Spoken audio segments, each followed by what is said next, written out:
Assalamualaikum warahmatullahi ta'ala wabarakatuh. Good day everyone. I'm Dr. F. Isinsor, our reporter to this topic. Our topic today is the identification of piping system.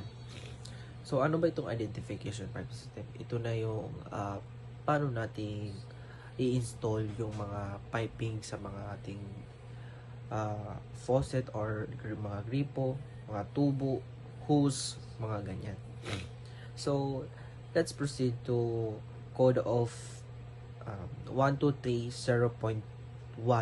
Ito yung scope ng piping system. So, sabi dito, ang scope ng piping system, kinakailangan na mag-provide natin yung mga materials na gagamitin pag nandun na tayo sa mga operation ng pag-pipe natin ng system.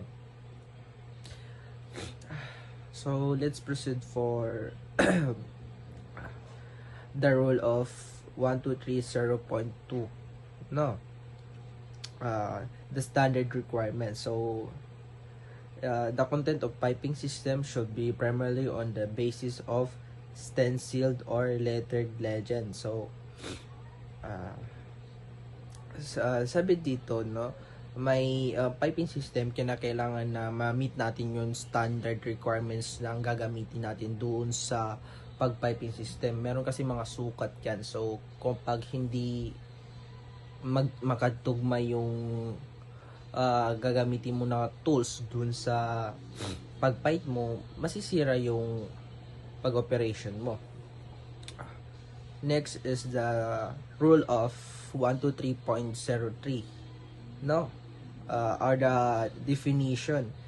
Ang definition ito, there are three kinds of the definition of piping system. First is piping system. Yun na nga yun. Piping system is ang piping system may may iba't ibang uri nito.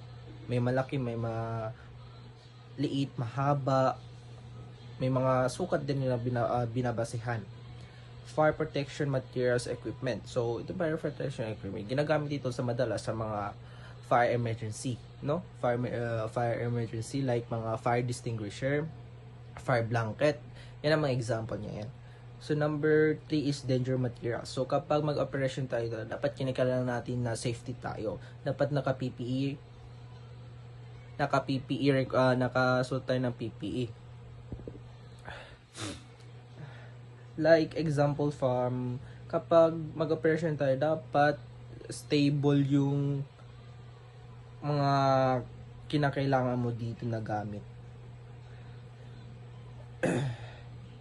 Next is 123.0.4. Ito mga method na of identification of piping system.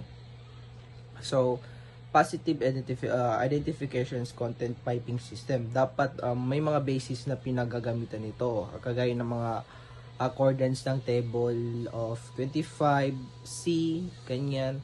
So, number 2, identifications by color, by colored bands. Dapat identify natin ang bawat color coding ng bawat piping system na ito. Nakakatugma sa pag-pipe nito. So, sa visibility and tension, 123.0.5, pinapag-usapan dito yung dapat binibigyan ng binibigyan natin ng reference. Kumbaga yung gaano kalaki sukat ng paggagamitin natin ng pipe bago tayo mag-operation. Kailangan natin nakahanda lahat. So, hindi natin nakahanda